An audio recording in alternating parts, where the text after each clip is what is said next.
Buenas tardes y bienvenido a Calvario ATX, Calvary ATX, Calvario en español. Feliz Navidad. Estamos ya una semana antes de la Nochebuena.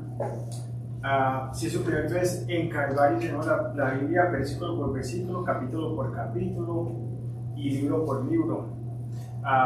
Nuestro deseo es que si usted conoce a Jesús, es que a través de la enseñanza de la palabra pueda impactar al mundo alrededor de usted. Si usted no conoce a Jesús, entonces nuestra oración es que a través de la enseñanza de la palabra, Jesús se le revele para que puedas creer en Él y tener vida eterna con Dios el Padre y te llenes del Espíritu Santo para poder crecer y caminar en tu fe.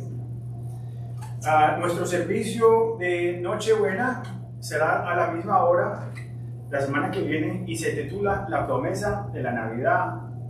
Y los invitamos y vengan, traigan un vecino, traigan un amigo, amiga, y por acá estamos. Se me olvidó decirle algo para el servicio de inglés. Para el servicio de inglés los niños van a estar cantando una canción también. Nuestra promesa de hoy de 199 promesas de Dios es la número 87, que viene de Isaías 54:10 y dice: porque los montes se moverán y los collados también te temblarán, pero no se apartará de ti mi misericordia, ni el pacto de mi paz se quebrantará, dijo Jehová, el que tiene misericordia de ti. Nuestro Señor es un cumplidor de promesas.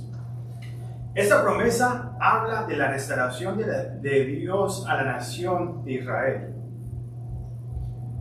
Si Dios quebrantara sus promesas con la nación de Israel, entonces quiere decir que las promesas que nos promete a nosotros también las puede quebrantar. Y ese no es el Dios que servimos. Las promesas que le hizo a Israel las va a cumplir. Disculpe.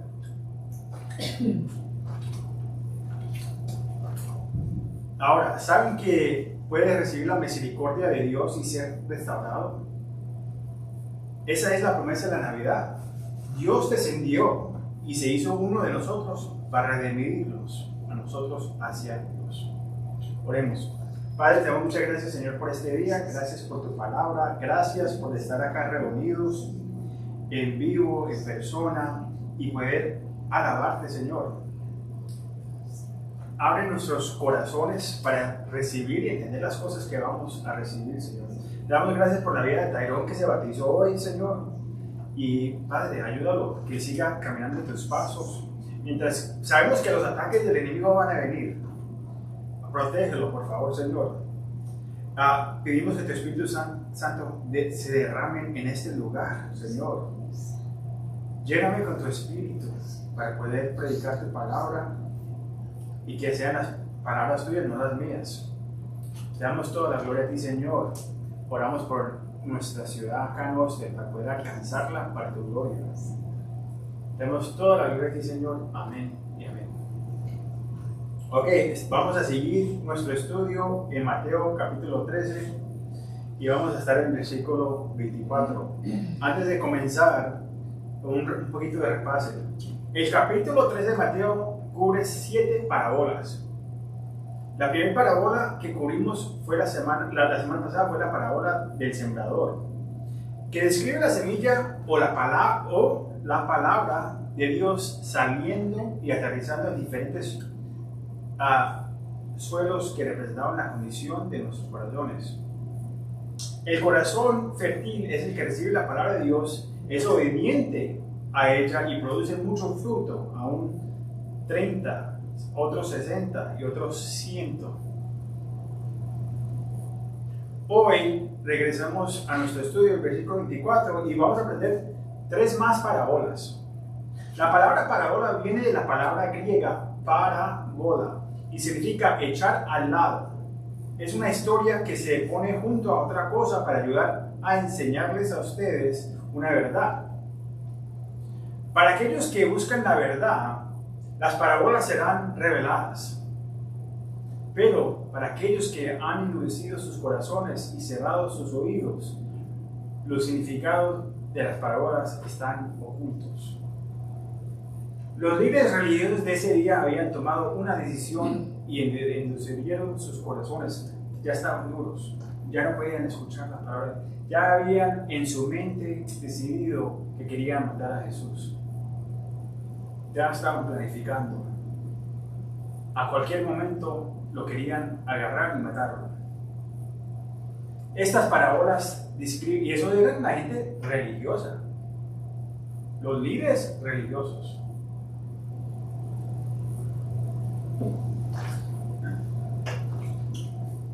Estas parábolas describen el mundo en el que vivimos y el estado de la iglesia. Gracias.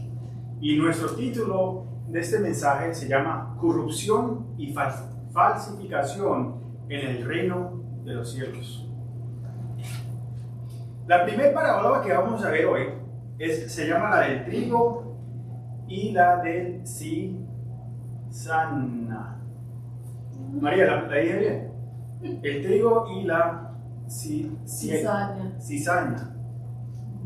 Ok, vamos a leer 24 al 30. Dice: les refrío otra parábola.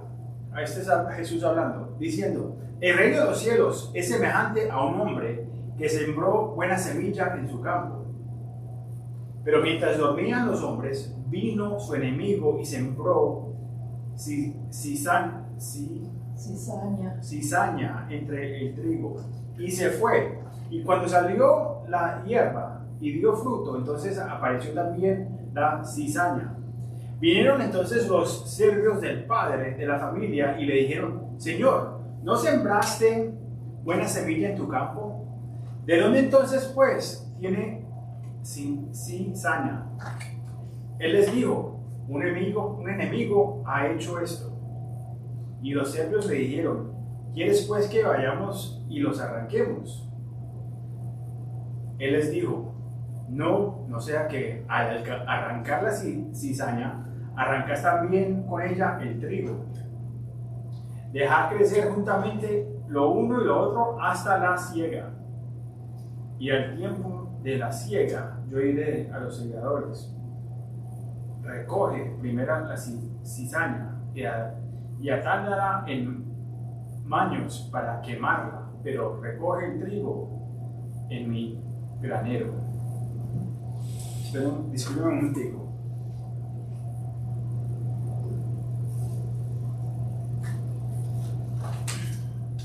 Esta parábola describe a un sembrador que sembró un campo de trigo, pero su enemigo vino mientras dormía y sembró cizaña con el trigo al amparo de la noche.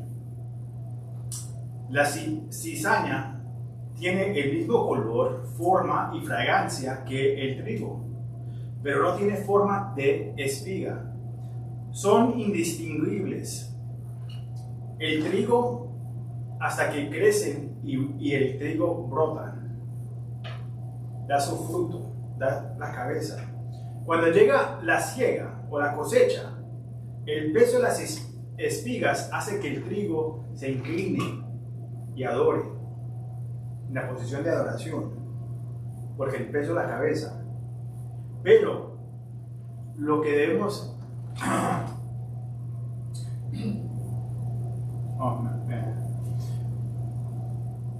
pero el trigo se inclina, pero la cizaña se levanta, se queda levantada. En ese momento se puede identificar y extraer. Es significante eso. El sirviente del Señor adora al Señor, pero el que tiene orgullo se queda orgulloso, parado. Más sobre eso al fin de nuestro estudio. Esta es una imagen del mundo y de la corrupción en el reino de Dios. Lamentablemente, el trigo y la cizaña crecen juntos y se nos advierte que no los arranquemos adelantados, porque podríamos arrancar un trigo por error. No debemos juzgar a los demás rápidamente. pensando que hemos identificado una falsa conversación. Vivimos en la era de la gracia, por lo que debemos errar por el lado de la gracia y ver qué tipo de fruto se produce. Jesús explicará esta parábola en más detalles cuando lleguemos al versículo 36 y 43. Así que lo voy a dejar acá por un momentico, pero vamos a recoger esta historia al fin de nuestro estudio. Sigamos con la otra parábola, la parábola del grano de mostaza. Versículo 31 y 32 dice: otra parábola les refirió diciendo: el reino de los cielos es semejante al grano de mostaza que un hombre tomó y sembró en su campo, el cual a la verdad en las más pequeñas de todas las semillas, pero cuando ha crecido es la mayor de las hortalizas y se hace árbol, de tal manera que vienen las aves del cielo y hacen nidos en sus ramas. Muchos en la iglesia enseñan que esta parábola significa que la iglesia comenzó pequeña, como un grano de mostaza, pero a medida que el evangelio se va, crece hasta convertirse en un gran árbol que extenderá sus ramas para ganarse al mundo a medida que salimos a ser discípulos y a establecer el reino de Dios aquí en la tierra. Las aves representan a los gentiles y a los pecadores y las naciones que buscan sombra o refugio en el reino de Dios. Esto es enseñado por iglesias reformadas, metodistas, católicas y de movimientos de fe religiosos, por nombrar algunas. Hay un mensaje hermoso acá y alentador, especialmente para nosotros como una iglesia pequeñita que somos. Pero el problema acá es que no está correcta. En hermenéutica tenemos un principio llamado constancia expositiva, lo que significa que el simbolismo en las escrituras es consciente. Tenemos que entender el contexto y utilizar la información que nos proporciona. La parábola anterior hablaba del trigo y la cizaña. Y la siguiente habla sobre la levadura, a la que la Biblia siempre se refiere como mala, aunque muchos tratan de decir que el reino de Dios fermentaría al mundo con el Evangelio. Hablaré de eso después de que terminemos cubriendo esta. Pero a entender la palabra, para poder entender las parábolas, recuérdense lo que dijo Jesús la semana pasada, cuando les dije que en Marcos 4:13, Él dice, y les dijo, después de explicarle la parábola del sembrador, les dice: ¿no entendiste esta parábola? ¿Cómo pues entenderás todas las parábolas? Entonces hay que poner atención a lo que dijo el Señor. La semilla de mostaza era una de las semillas más pequeñas que creciera hasta convertirse en un arbusto de unos 4 o 5 pies. Pero nunca crecía como un árbol con ramas, porque no era un árbol. En los días de Jesús, el grano de mostaza se usaba para comer, como un proverbio, para indicar algo pequeño. Lo que se describe aquí es que la iglesia, que comenzó siendo pequeña, estaba creciendo de manera antinatural y anormal. Al principio hubo un crecimiento exponencial en la iglesia. Estaba creciendo muy rápido y miles de personas se agregaron a ella, estaban bautizándole el Espíritu. Pero a medida que crecía, la oposición vino en su contra. si se recuerda nuestro estudio en el libro de Hechos, que se estaban poniendo cómodos. Jesús les dijo que fueran a Jerusalén, a Judea, a Samaria y al mundo. Pero entonces lo que estaba pasando es que todos los judíos se estaban reuniendo en Judea, solamente, en Jerusalén solamente. Estaban muy cómodos y no estaban yéndose, como los mandó el Señor. A nosotros mandó a ir a las naciones. Entonces vino la persecución y eso los hizo salir y ir a hacer la voluntad de Dios por la persecución. Pero también los ayudó a tener más fe, a confiar en el Señor para protección. Y entonces, y lo que vemos a través del libro de Hechos es que mientras que crecen y están repasando el Evangelio y la gente está alcanzando, cuando Satanás no puede pararla de crecer, entonces lo que pasa es que Satanás se une a la iglesia. Cuando no la puedes parar, dice, ok, ahora entonces como no los puedo derrotar, me voy a esconder dentro de la iglesia. Y van a unir con ellos. En las escrituras, los árboles simbolizan el poder mundial de una nación, de un gobierno. Lea Ezequiel 17:23, 31, capítulo 31, versículo 3 al 9. O Daniel capítulo 4, 10 al 12, para nombrar algunos. Le voy a leer el de Daniel que dice: estos fueron las visiones de mi cabeza mientras estaba en mi cama. Recuérdense que el libro de Daniel es un libro de profecía. Me parecía ver en medio de la tierra un árbol cuya altura era grande. Crecía este árbol y se hacía fuerte y su copa llegaba hasta el cielo y se le alcanzaba a ver desde todas las confines de la tierra. Su follaje era hermoso y su fruto abundante, y había en alimento para todos. Debajo de él se ponían la sombra las bestias del campo, y en sus ramas hacían morada las aves del cielo, y se mantenían de toda carne. Los árboles representaban una potencia mundial, y los pájaros estaban en sus ramas.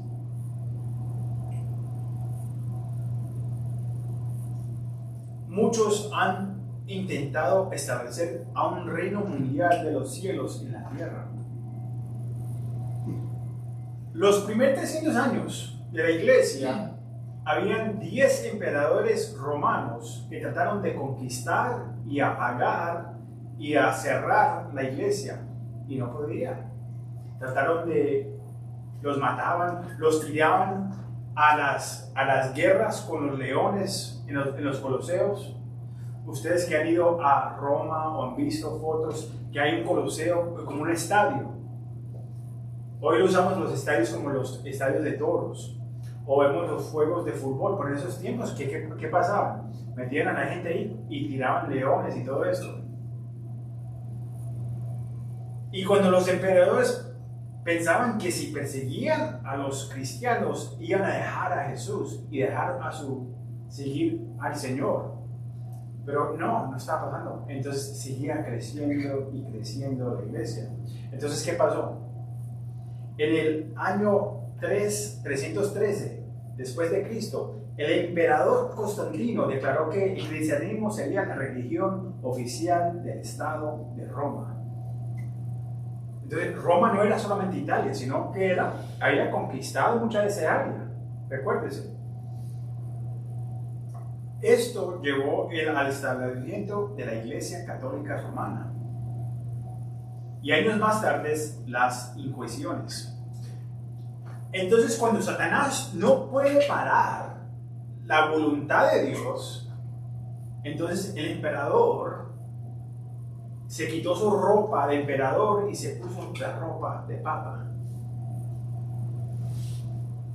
Cuando el cristianismo se convierte en la ley civil y controla el gobierno, esa nación se vuelve menos cristiana, no más.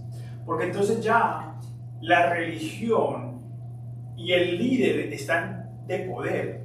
¿Y qué hacían en las discusiones? Buscaban a aquellos que decían que si no siguieran a la religión católica, entonces los mataban. No solamente eran ellos. Cuando se estableció la Reformación y se separaron grupos de cristianos de la Iglesia Católica,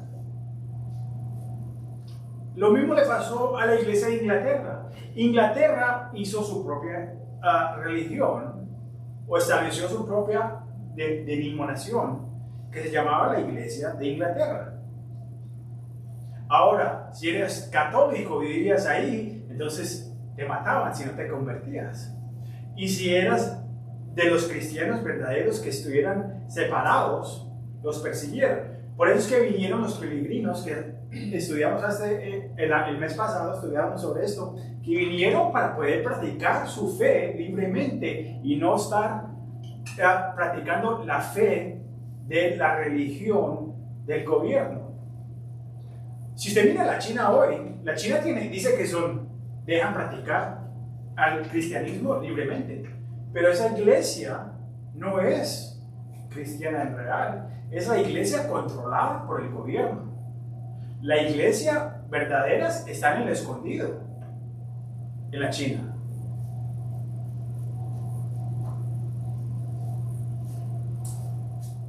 La iglesia de Inglaterra, que ha establecido a través del mundo, fueron uno de los primeros que dejaron que los curas puedan ser homosexuales o hicieran matrimonios de hombre y hombre o mujer y mujer. Fueron uno de los primeros, porque es una religión. Ya no es lo que empezó, ya no era nada de como empezó. Y eso es lo que ha pasado a través de lo que estamos leyendo en esta parábola. Empieza a crecer la religión, pero no quiere decir que está creciendo el reino de Dios. El reino de Dios está creciendo, pero no es para empoderarse como si fuera un gobierno. No es como el Vaticano, que tiene su propio gobierno y tiene su propia tierra. Eso no fue lo que dijo Jesús que fuéramos a hacer.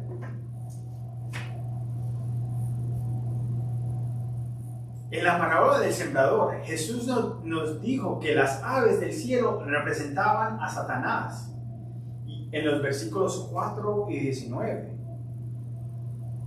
Entonces, ¿por qué vamos a cambiar la historia? Para decir, no, ahora los pájaros significan que son refugios o que son gentiles y están buscando del reino de Dios. No, la consistencia, hay que usar la Biblia para explicar la Biblia. Y Jesús en sus propias palabras dijo que estos pájaros representaban a Satanás. Apocalipsis 18:2 lo dice esto también. Y clamó con voz potente diciendo, ha caído la gran Babilonia, y se echó habitación de demonios y guardia de todo espíritu inmundo y albergada de toda ave inmunda y aborrecible. La Babilonia, el ministerio del reino de Babilonia es el sistema religioso falso que se establecerá durante la gran tribulación. Y muchos pensamos que es la renovación del reino de Roma.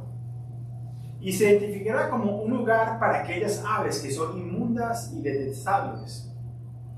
Debemos ser como Abraham en Génesis 15:11 y ayudar a los aves que trataban de comerse a los que están en la iglesia. Los identificaremos por su aspecto de fruta.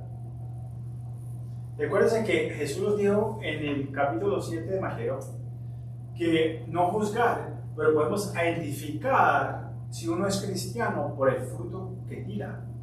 Si es un árbol bueno, tira buena fruta. Si es un árbol malo, tira mala fruta. Un buen árbol no va a tirar mala fruta y un malo árbol no va a tirar buen fruto. No. Jesús nos explica cómo identificar. En la parábola del sembrador dice, si estás en Cristo, vas a tirar mucho fruto. Lo leemos al principio, 30, 60, 100. Debe haber fruto. Si somos cristianos, debe haber fruto representante que somos cristianos en nuestras acciones. No solamente es hablar y decir que soy cristiano, debe haber fruto en mi vida. Las denominaciones y el crecimiento de la iglesia han llevado a la construcción de imperios. Planes de crecimiento de la iglesia, cómo vamos a crecer la iglesia, y menos enfocados en la palabra de Dios y compartir el evangelio. Usamos la iglesia como si fuera un negocio. ¿Cómo la vamos a llenar? ¿Cómo vamos a alcanzar que la gente venga? Para que traigan sus ofrendas. Las iglesias grandes de hoy se centran en el pensamiento positivo, el entrenamiento, la acción política y las causas sociales. Lo que necesitamos hacer como iglesia es regresar a la iglesia de Hechos 2.42. ¿Qué hacían en Hechos 2.42? El modelo de la iglesia. Enseñaban la simplicidad de la Biblia, oraban, partían del pan en comunión y tenían comunión entre cada uno, como familia. Hemos dejado la iglesia como empezó y ahora es cómo es que llenamos los asientos. ¿Qué es lo que quieren escuchar? No hablen de pecado, no hablen de la sangre, háblenle de mi mejor matrimonio. ¿Cómo vas a tener un éxito en tu matrimonio? ¿Cómo vas a tener tu mejor vida hoy? ¿Cómo vas a enriquecer la cosecha por dar más en la cosecha? Todo es de ganancias. Y han dejado el principio, que es la palabra de Dios, simplemente,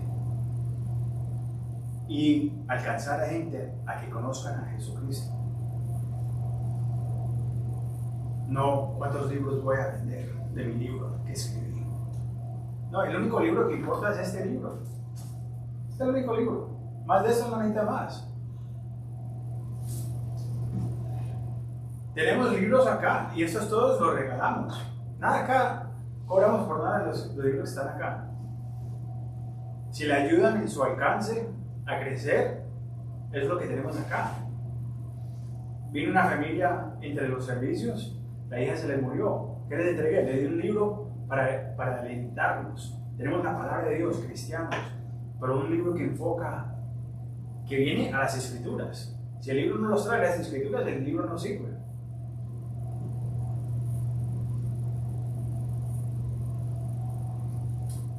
Vamos a ver otra parábola. La parábola de la levadura. Dice, otra parábola les digo en el versículo 33. Otra parábola les digo. El reino de los cielos. Recuerden, mire, el reino de los cielos. Está hablando de la gente de Dios. El reino de los cielos es semejante a la levadura que tomó una mujer y escondió en 3 medidas de harina hasta que todo fue leudado. Disculpen.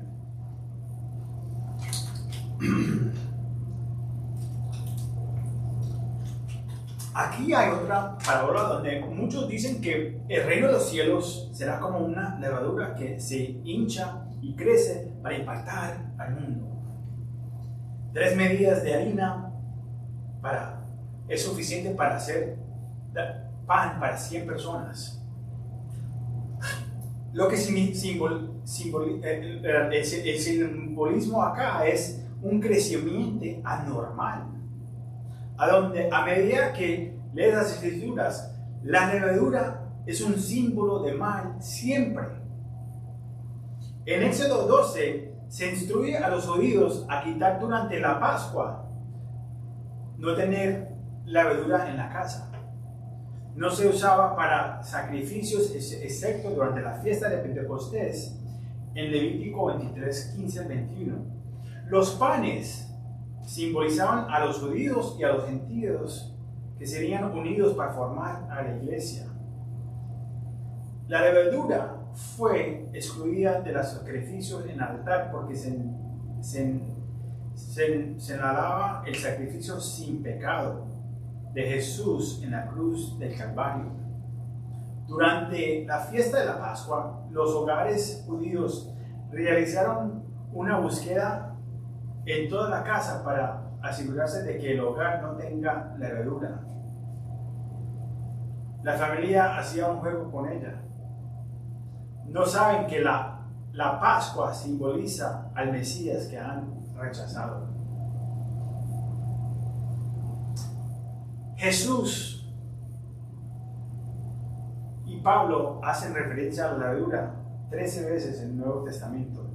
Jesús lo compara con la hipocresía de la justicia propia de los fariseos en Lucas 12:1. En Mateo 16, Jesús denuncia a la falsa enseñanza tanto de los fariseos como de los saduceos. Los fariseos añadirían a la palabra, poniendo cargas pesadas, más pesadas de lo que esperaba la palabra de Dios, y leyes adicionales sobre el pueblo, que la gente ya no decía, no, como hay regla sobre regla sobre regla, y eso es lo que hace la religión, que no puedes hacer esto, no hagas esto, no hagas esto, no hagas esto, no hagas esto, y esto, y hacer esto, y hacer esto, y hacer esto. Y si haces estas cosas, de pronto entras al cielo. De pronto, si eres mejor persona que la otra persona, de pronto entras al cielo. O si le pagas a la iglesia, van a orar por usted para que puedan salirse del lugar de esperanza. Hasta que venga Jesús y de pronto no te toca ir al infierno. Más reglas que no están en la Biblia. En cambio, los saduceos no creían en la resurrección. ¡Qué tristeza! No creen en la resurrección. Quiere decir que te mueres en tus pecados. No hay resurrección de nueva vida. No hay esperanza. La esperanza es lo que es la diferencia en nuestra religión. No solamente que nuestro Dios no es distante, sino que Dios bajó, vino. Esa es la promesa de la Navidad, que Dios vio que nosotros sin Él no podemos alcanzar el cielo. Él vino, el que estaba en el principio, se hizo como uno de nosotros. No solamente eso, lo probó, que no solamente vino de una virgen, nació en un pesebre, vivió una vida perfecta, murió en la cruz por nuestros pecados, pero si se hubiera terminado ahí la historia, entonces, que no es diferente de cualquier otro profeta o buen maestro. No, murió y resucitó, confirmando que Él es Dios. Buda, Mahomet, ninguno de esos te van a decir que eran Dios o que resucitaron. Ellos están en su tumba, pero la tumba de Jesús está vacía. Entonces, tristemente, estos líderes religiosos saduceses, los de la izquierda, los de influencia, los de dinero. No pensaban, no creían en la resurrección. No solamente eso, solamente leían los primeros libros de Moisés, los primeros 5 libros de Moisés. Entonces, le quitaban a la palabra de Dios. Pero miren lo que en Deuteronomio nos dice que no añadir o quitar de la palabra de Dios. Y el último capítulo de la Biblia, Apocalipsis 22, el versículo 18 nos dice es lo siguiente: porque yo testifico a todo el que oye las palabras de la profecía de este libro. Si alguno añade a estas cosas, Dios le añadirá las plagas que están escritas en este libro. Y alguno que quita las palabras del libro de esta profecía, Dios quitará su parte del libro de la vida, de la ciudad santa y de las cosas que están escritas en este libro. Muchos le quitan a la palabra de Dios. Es que yo no pienso que el verdadero solamente hay 2 géneros, hombre y mujer. Le estás quitando la palabra de Dios, porque eso es lo que explica la palabra de Dios.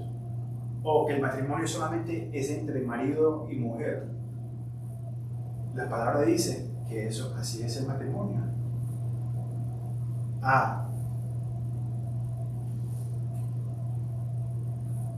Pero yo no pienso que eso es pecado, pero la palabra lo llama pecado. Hay otros que le añaden encima de la palabra de Dios. Dicen, eso es la gente que dice, sí, necesitas a Jesús y la palabra de Dios. Si necesitas a esto, pero también tengo este otro librito. Tengo el libro de Mormón, que nuestro profeta Josué lo encontró. O tengo el libro de The Watchtower, la torre de Bier, no sé cómo se dice en español, de los testigos de Jehová. Tengo este otro librito. Déjame entrar, venir a tu casa a hacer un estudio con usted y su familia. Y le estás abriendo la puerta a Satanás. Hay el libro, pero también tenemos las enseñanzas de nuestro libro católico, que María también está en el cielo y todavía es una virgen, aunque la semana pasada hablamos de los hijos que tenía. O que también tienes que rezarle a María o a los santos, cosas que no hablan la Biblia sobre eso. Aún tu Biblia católica no habla sobre eso. Léela. El problema es que no la leemos. No vas a encontrar en la Biblia católica o en esta Biblia, no vas a encontrar eso. Porque eso no es enseñado en la palabra de Dios.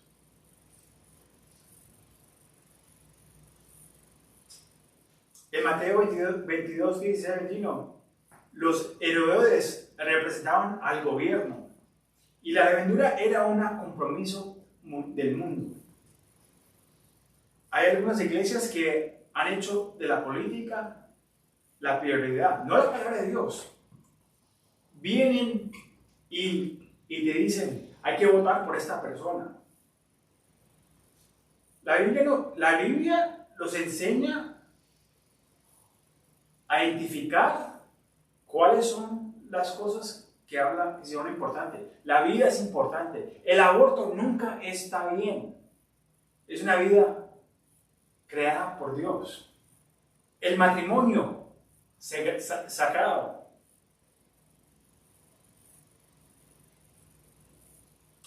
Pecado es pecado. Pero hay iglesias que están más enfocadas en las políticas. Recuérdense, mire lo que le pasó a estos reinos. Cuando se estableció que el cristianismo era la ley de la tierra, querían enriquecer su gobierno. No quiere decir que siendo conservativo sea malo. Pero el propósito de la iglesia no es para establecer a un presidente o para quién va a votar. No es para hablar la verdad. Aún en la misma iglesia, hay iglesias que predican que la iglesia reemplazó a Israel. Es una mentira del diablo. Como leímos al principio, las promesas de Israel, si Dios no cumple con las promesas de Israel, entonces ¿cómo va a cumplir con las promesas a nosotros?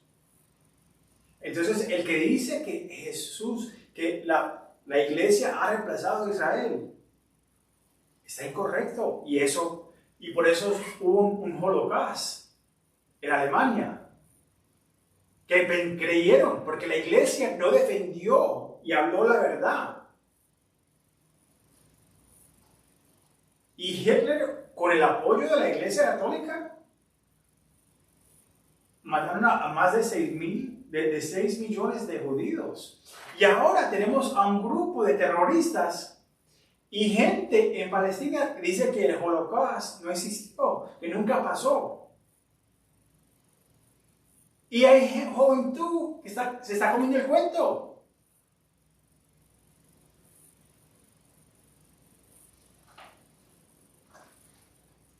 ¿Qué más levadura hay en la iglesia? El abuso de niños, de niñas. Sexo entre sacerdotes y monjas. Y teniendo hijos y abortándolos y matándolos por muchos de miles de años. Porque la iglesia dijo que usted no se puede casar, aunque la palabra de Dios nunca dijo que el hombre de Dios no puede casarse. Entonces, ¿qué? Lo hacen al escondido.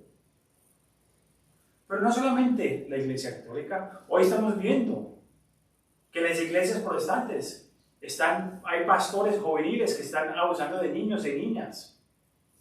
Hay pastores que están involucrados en tráfico de sexo, en drogas, en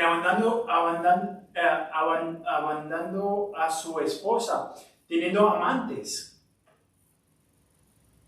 Esa es la levadura del mundo que ha entrado a la iglesia. Satanás se ha metido a la iglesia. La levadura del mundo pidiéndole y quitándole dinero a la gente. No que ofrendas son malas, pero cuando usted está tratando de quitarle a la gente, a rogarle a la gente que dé para que sean bendecidos, ya no lo están haciendo porque obedece al Señor o para ayudar a la iglesia, sino lo están haciendo con el intento de ganancia. Y esa es la mentalidad del mundo.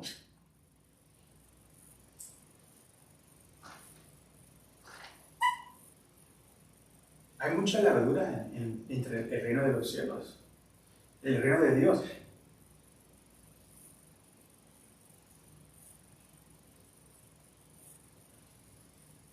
¿Qué vemos en la iglesia hoy? Pablo también usa para describir la carnalidad en la iglesia. 1 Corintios 5. La falsa doctrina y los pecados que se envenenan. Hoy vemos que el mundo está influyendo a la iglesia en lugar de que la iglesia haga una influencia en el mundo. Nuestro trabajo es penetrar y ganar los corazones de la gente. No envenenarlos, no golpearlos con la palabra de Dios. Si no te arrepientes, te vas para el infierno. Tratando de representar al Dios como si fuera bravo. No, Dios es un Dios justo. Dios es un Dios justo y sí hay juzgamiento, pero Dios es un Dios de amor. Y Él no te quiere temer y darte miedo para que vengas ante Él. No. Usted su testimonio debe ser verdadero. Y debe haber cambio en su vida para que usted pueda compartir el amor de Dios y lo que Dios ha hecho en tu vida con los demás. Pero si Dios no te ha transformado o te has amargado, entonces tienes que arrepentirte y buscarte a Dios, que te cambie el corazón, para que puedas compartirlo con los demás. No gritándole a la gente. ¿Quién va a querer venir al Señor así? Gritándole. Lo escuché en un velorio. Empezó bien. Hasta que la mujer empezó a gritar. No. Dios es un Dios de amor y de justicia. Hay que hablar en verdad. Hay que hablar lo que es pecado y llamarlo pecado. Pero también hay que hablar de la gracia del Señor. Como Él perdona y no quiere que nadie se perezca. Ahora, si usted no quiere responder, entonces eso es entre usted y el Señor. Recuérdese, mientras que el Espíritu Santo está moviendo y usted está escuchando y hay lucha en su espíritu, está en un lugar bien. El momento que ya no escuche y está en silencio y no escuche más de Dios y del Espíritu Santo y no hay movimiento en ti, entonces ahí sí se jodió. Porque ya cuando llega el punto que ha rechazado y su corazón ya está duro, quiere decir que ya ha rechazado. Pero mientras que usted tenga vida y pueda respirar, hay esperanza. Y si usted no lo conoce, hoy debe ser el día de reconocerlo como Señor y Salvador. Pero acá no le vamos a gritar que tiene que ir al Señor. No. Así no, el Señor no es así. Versículo 34 y 35 dice: todo esto habló Jesús por parábolas a la gente. Sin parábolas no les hablaba, para que se cumpliese lo dicho por el profeta cuando dijo: abrí en parábolas mi boca, declaré cosas escondidas desde la fundación del mundo. Los judíos esperaban que el Mesías viniera y abriera el reino de los cielos. Y Jesús vino a lo suyo, pero los suyos los rechazaron. Es lo que dice Juan capítulo 1. Jesús vino a los propios, a su gente, y su gente lo rechazó. Su gente lo mató.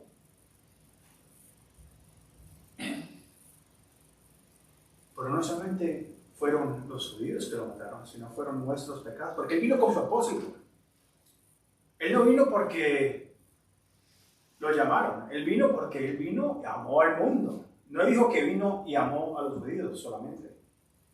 O Él no vino y amó a los escogidos solamente, no. Él vino porque amó al mundo. Y vino a morir y pagar el precio por el pecado suyo y el pecado mío.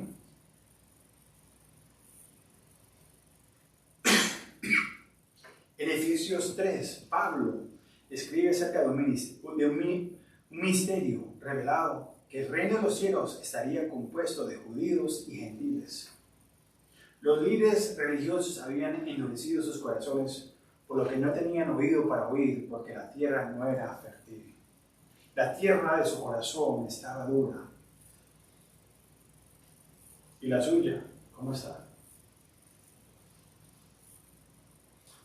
Vamos a terminar nuestro estudio, donde vamos a ver que Jesús va a explicar la parábola de la cizaña. Versículos 36 a 43 dice: entonces despedía a la gente entre Jesús en la casa, y acercándose a él sus discípulos le dijeron: explícanos la parábola de la cizaña del campo. Las otras las entendimos, pero esta todavía. Jesús les dio 7 parábolas, no las hemos leído todas, y él solamente explica 2, la del sembrador y ya está. Respondiendo, él les dijo: el que siembra la buena semilla es el Hijo del Hombre. El campo es el mundo. La buena semilla son los hijos del reino. y la cizaña son los hijos del mal. El enemigo que la sembra es el diablo.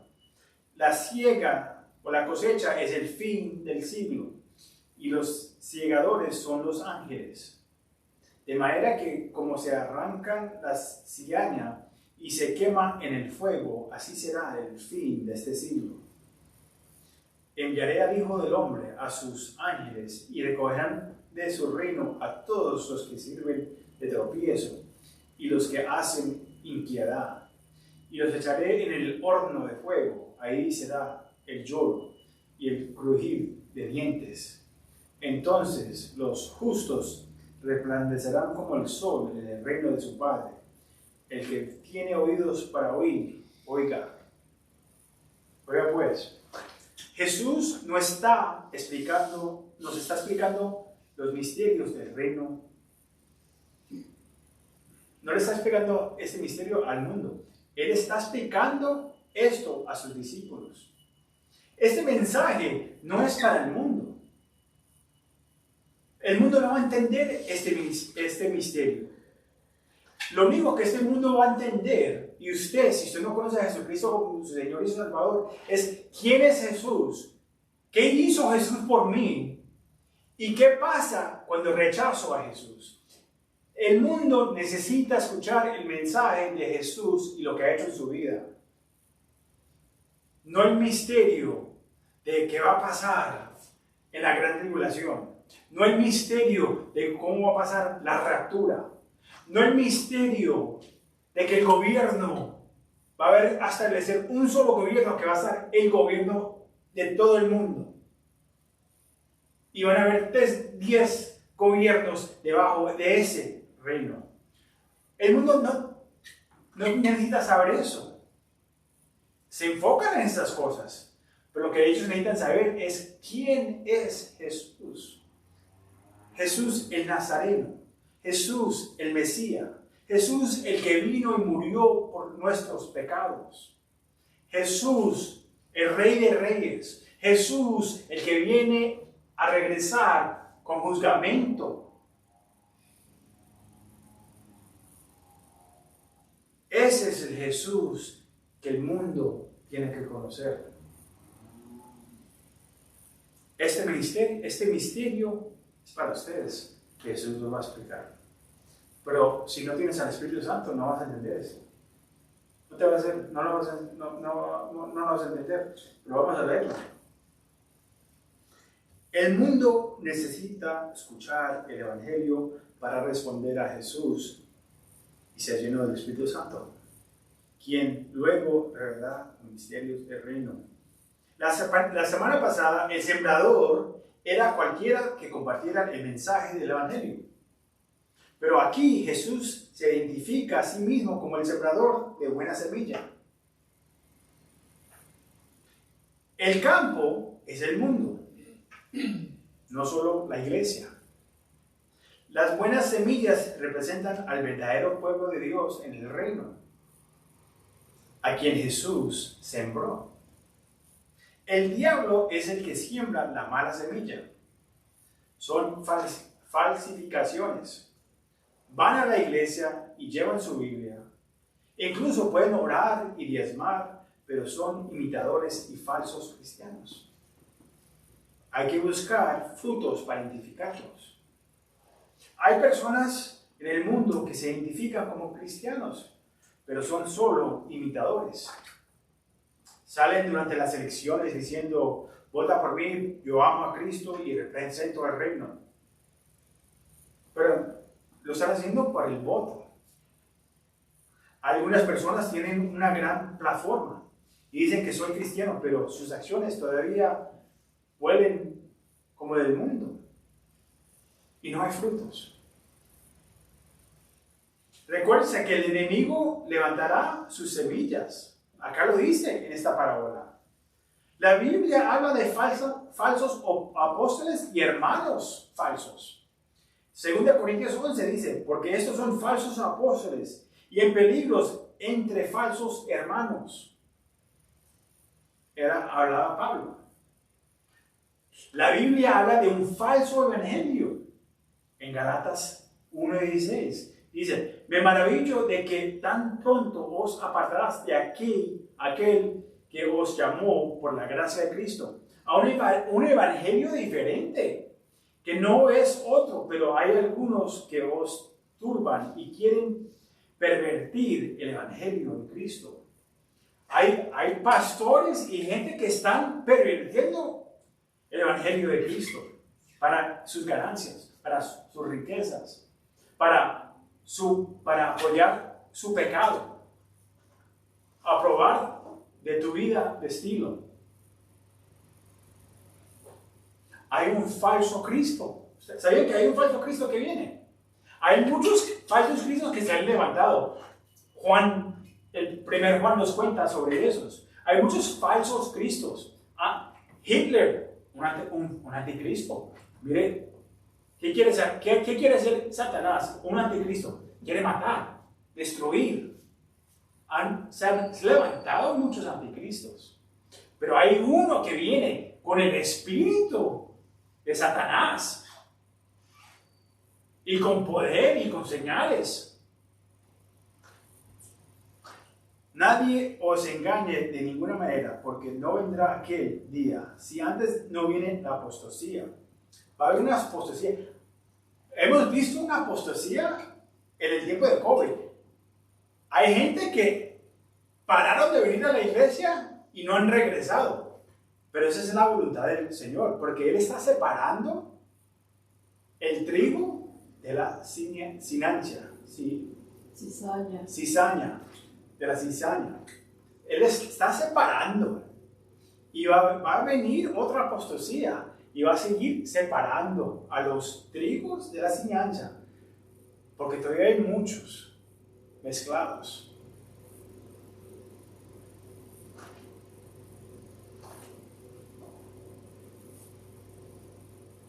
Y dice, 2 Tesalonicenses 1:3, y se manifestará el hombre del pecado, el hijo de perdición, el cual se opone y se exalta a sí mismo sobre todo lo que se llama Dios, o es que ese objeto del culto se sentará en el trono del Señor en Jerusalén y se declarará como si fuera Dios. Y ahí es cuando se darán cuenta los judíos, oh man, este man que termina a traer paz, 3 años y medio de paz, ahora se ha declarado como si fuera Dios. Este man es el anticristo. El tiempo de la gran tribulación. No se preocupe, si usted es cristiano ahora, tiene la esperanza que de pronto no va a estar acá para eso. Hay un evento, hay un misterio llamado la raptura de la iglesia, que viene el Señor y nos lleva. Pero es un misterio. Primero tienes que conocer a Jesús para poder entender eso. Finalmente, hay una iglesia falsa. Apocalipsis 2:9 dice, yo conozco tus obras, tribulaciones y pobrezas, pero tú eres rico. Y conozco la blasfemia de los que dicen ser judíos y no lo son, sino que son sinagoga de Satanás. Son ricos. Hablando de iglesias y pastores enriqueciéndose.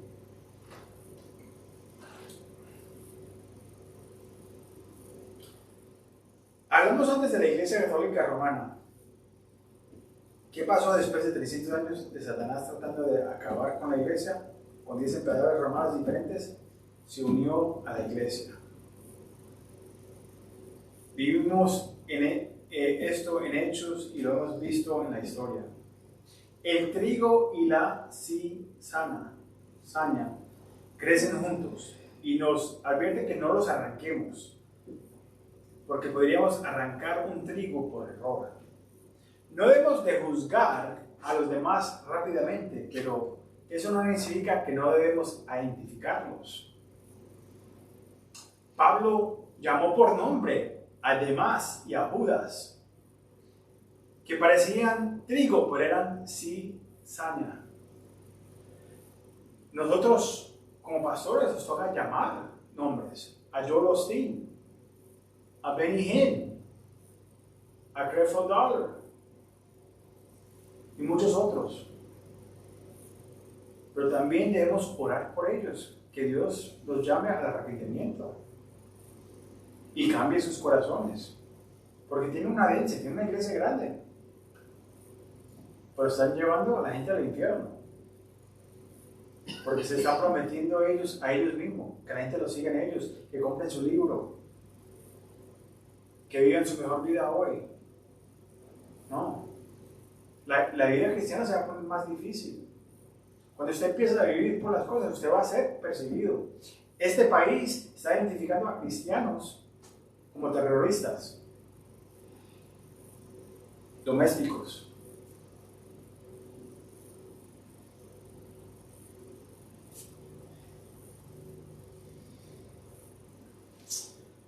Al fin de los tiempos, el Señor verá el trigo inclinándose en adoración.